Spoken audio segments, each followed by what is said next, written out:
and take your coffee break with me. Come and take your coffee break with me. Come and take your coffee.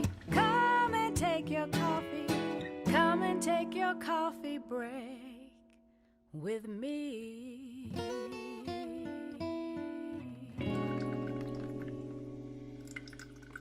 So welcome back to Coffee Break with Candace, everyone. I'm so glad you're here. We have another incredible guest this week, and I'm going to have her introduce herself and tell us more. Hi, so good morning, guys. My name's Lynette, and I'm the Director of Communications for Austin Justice Coalition. For those of you who don't know what Austin Justice Coalition is, we are a radical group that educates and builds community power for people of color who live in Austin, Texas. And the way that we do that is through community support and policy work. Some of our community programs include our higher learning program, our Black Art Matters, Black Boy Joy, State of Black Austin. And our policy work ranges from many sectors such as criminal justice, housing, and education. Fantastic, wonderful. Well, we're so glad you're here. And so, can you tell us a little bit about your journey to the Austin Justice Coalition? Yeah, so I would say, for a while, I joined AJC about 2016. But before that, I like to say that I was like an internet activist. I was always posting stuff like on the internet about just the injustices that Black and Brown people face in America, or was very vocal just about the things that I was probably starting to grow more aware of and not realizing that I had been dealing with a lot of these things most of my life, right?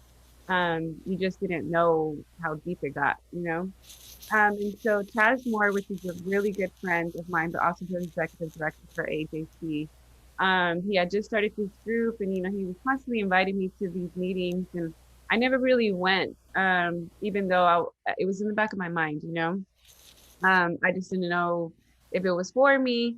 But, this is right around the time when Mike Brown and Trayvon Martin, when there was a lot of the first initial uproars over people like to say, they first became woke to the Black struggle, right?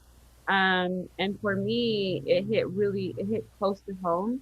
There was a 17-year-old Black boy by the name of David Joseph who was shot and killed by APD, Austin Police Department. He was naked, he was unarmed, he was experiencing like a mental breakdown at that time. And so it really touched home to me because I have nephews, and I was like, wow, like this really can happen anywhere. It can happen, in your backyard. And so from there, I went to my first meeting with AJC, and here we are, almost 5 years later. I'm still with this organization. I've grown so much with this organization, and I'm really grateful to be a leader in my community. That's incredible. And tell us more about you personally, your journey, and some of your experiences. So I grew up, I'm from El Paso. My mom is Mexican, my dad is African American or Black. And so growing up in El Paso, the environment, everybody is like middle to lower class, right? And so for me, it wasn't until I moved to Austin that I really started to experience, like racial profiling or not being able to get into certain places because of, my skin color, or really just starting to notice the disproportionate ways of how people were living in Austin. If you go, I moved to Austin about 9 years ago. So I moved to the east side and Loyola area. And for those that are not familiar, people consider that good, right? And for me, it was just like, I'm moving to a normal neighborhood. This is what I'm used to, right?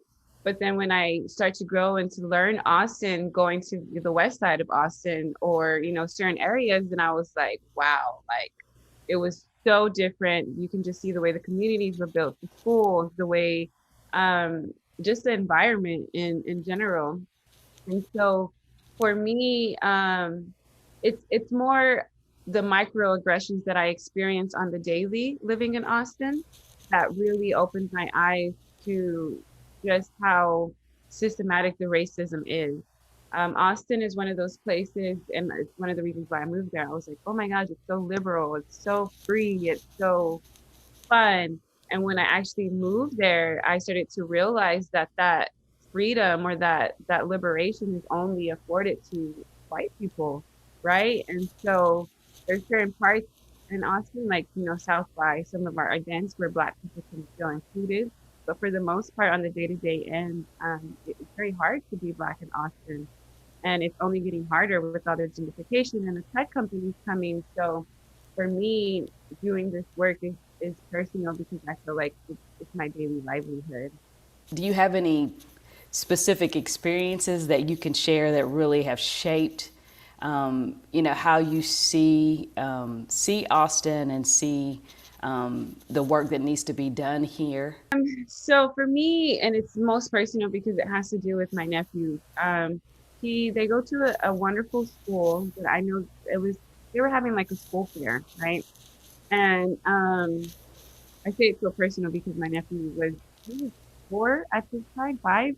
He's tiny for his age. He's way smaller than his younger brother is bigger than him.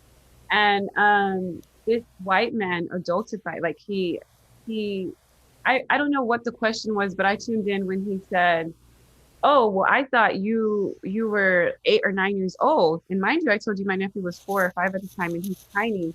And when he said that, to me, it really triggered how easy it is for certain people to not see us as we are, right? He's a child, he's a very small child, but he was adultifying him and making him to seem older.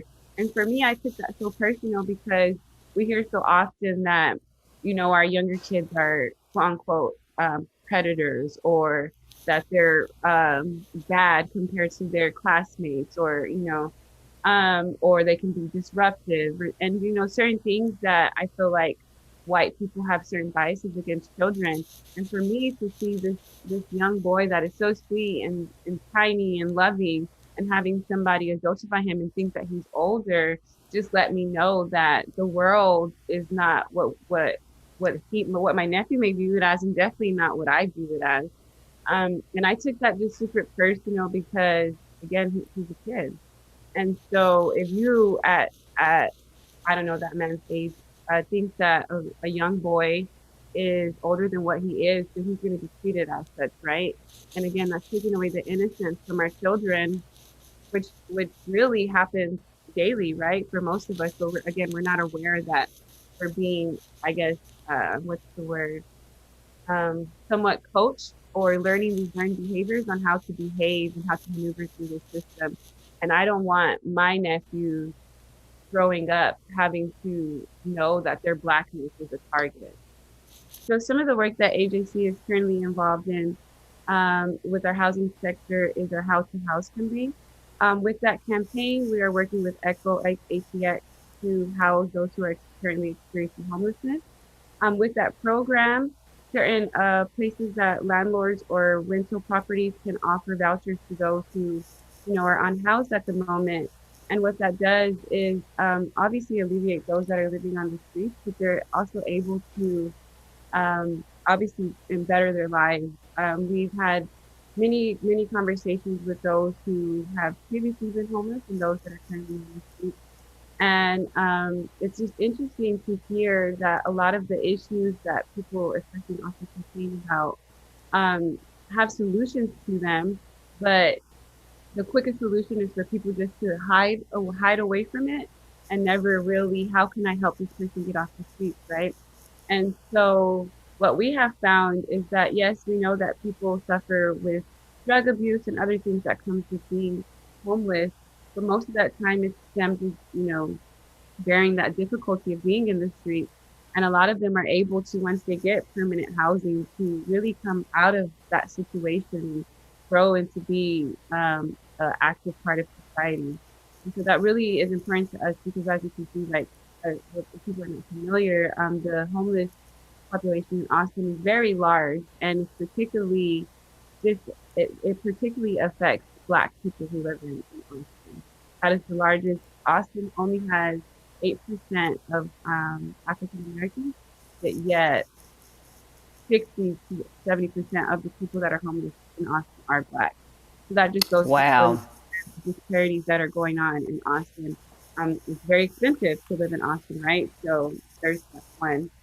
But some of the other work that we're doing is we're in ledge session right now. So it's a bit different because COVID, so we're not able to advocate directly with some of our, our officials, but we're still advocating for some bills to be passed. One of them is the Sandra Bland bill. And what that is so Sandra Bland was obviously pulled over for a, a she should have just got a ticket, right? She should not have went to jail and she should not have lost her life. And so what the Sandra Bland bill is asking is for people to not be arrested in those cases when they can just receive a ticket. It's important and crucial that this bill is passed just because in Austin, again, your black and brown people are disproportionately pulled over versus their white counterparts, even though it's been proven that their white counterparts often have more drugs or under the influence or just certain things where they're often just given a ticket or a slap on the wrist and able to make it home. Whereas us, we are the ones that are going to jail for these things. And sometimes, ends up like Sandra Bland in death. And so we can save a life by avoiding that, especially children has. But I would say some of our successes have been our negotiation with the police contract, asking for more transparency and more accountability in that contract. One of our most recent ones is also the defunding of APB to have funds reallocated towards other public safety entities. So that is currently still underway, but recently 20 million of that was some of the money was actually used that was taken from the police budget to purchase hotels for those again that are experiencing homelessness. And so for us, again, it's like reimagining that public safety for everybody. We're hoping that some of the money will go towards building up the mental health department. Right now, we don't have one, but that's something that's very necessary because in Austin, they have the highest rate of killing people who are experiencing a mental breakdown. Mm. And so it's very crucial that we change that dynamic. And so, having a fourth option of when we dial 911 to be mental health, that's important. Having and there's programs like in Portland and other places where this works, but having a mental health specialist go out to these calls instead of a police officer. Granted, a police officer can still be there for some situations that force may need to be there. But for the most part, somebody who knows what a person is going through can actually talk through it with them and come to a solution to that doesn't end in death. The work you're doing is amazing. And as you mentioned, there just are so many issues in the realm of justice and inequality. How do you decide as an organization which issues to tackle? I think for AJC, we always our work is done based off what the community needs are, right? It's not fair for us to say that we're the single voice of Black Austinites or the Black population in Austin, because I feel like that would be a disservice to our community, right? We don't have all the answers, and so we lead by being in touch with our community. Anything that we have these conversations with our community so that we know what to advocate for, so that we know the steps that we're taking are not from our personal bias, but also from what the community needs. And we're here to serve them, to be honest. And so we always do a good job of making sure that we keep our connection to the community. That's wonderful. And how, if someone wants to get involved, how do we as a community get involved with AJC? Yeah. So COVID, which is, I know, I guess this little cloud over all our heads. We haven't been able to host a lot of our in-person events, but there's still lots of ways to get involved with the community and especially through AJC. We hold a monthly general body meeting that's every first Tuesday of the month. You can go on our website or any of our social platforms and find the link to register for that.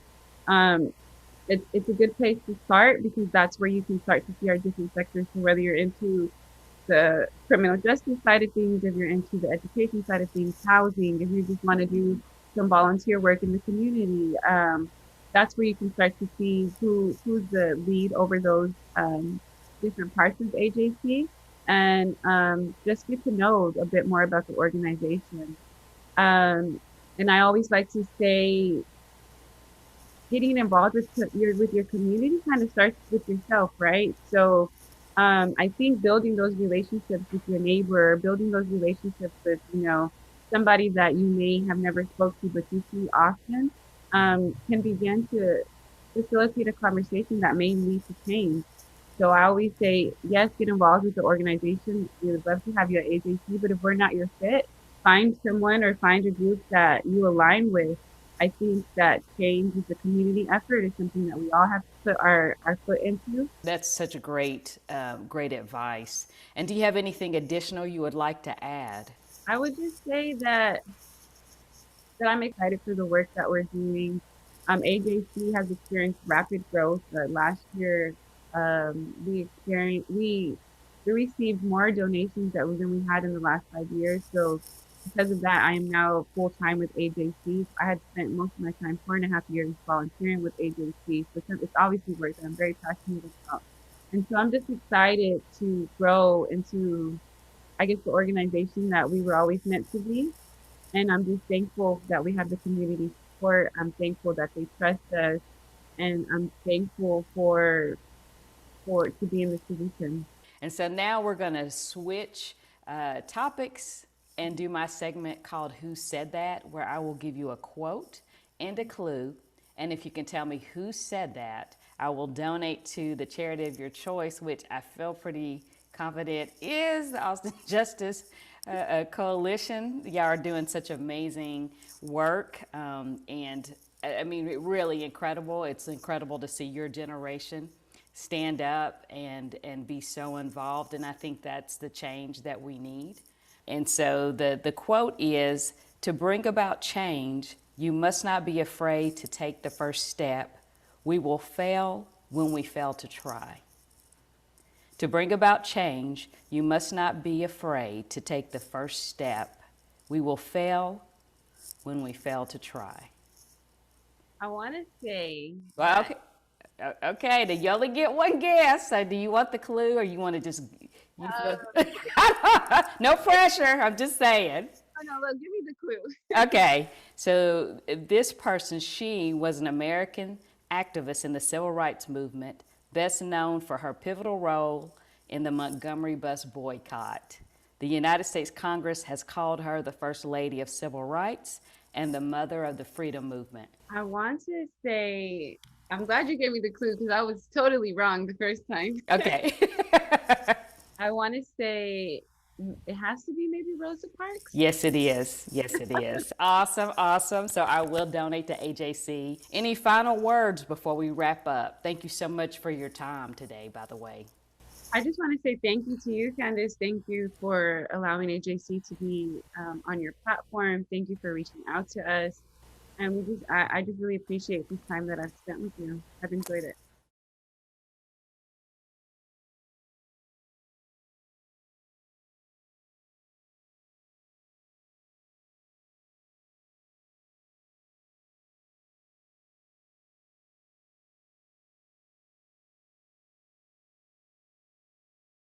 My name is Destineé Fitzpatrick.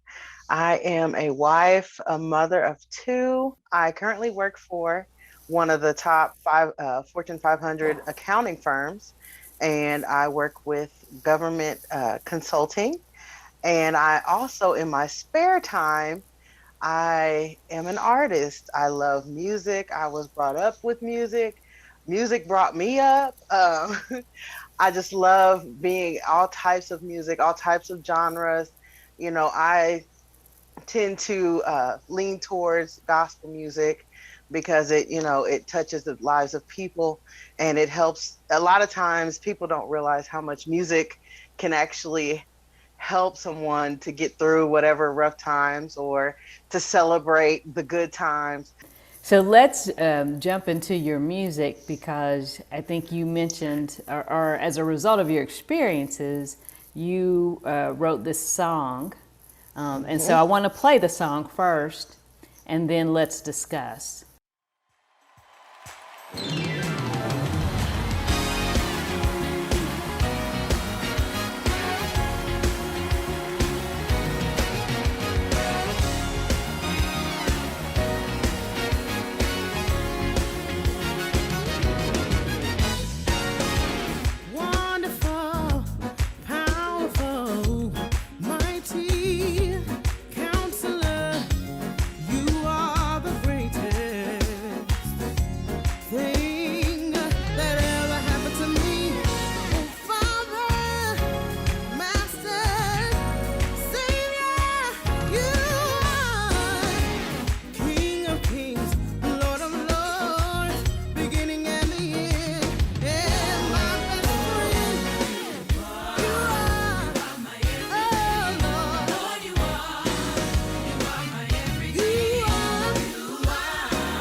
That song is amazing, by the way. So tell us more Thank you. about your inspiration for the song.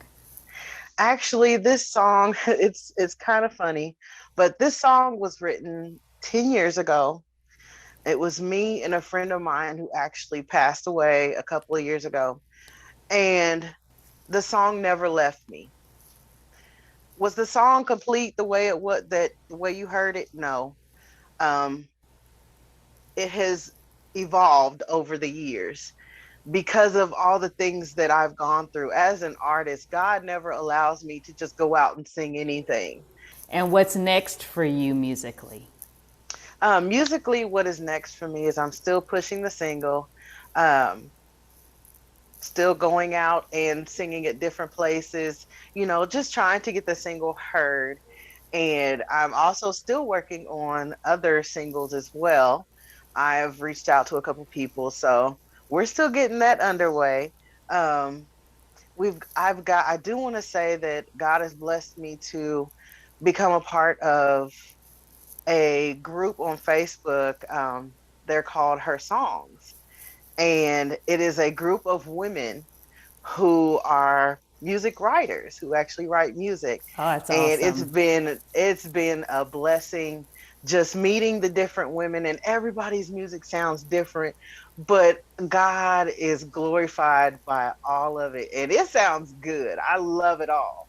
And it's a place where women can celebrate. You're a writer, in the music industry, it's kind of dominated by men. So we as women, we come together, and I'm excited about what God is going to do. And now we're going to do my segment called Who Said That, where I'll give you a Okay. quote and a clue. And if you can tell me who said that, I will donate a modest amount to a charity or nonprofit of your choice. So the quote is, and again, you get one guess. So if you need the clue, you let me know.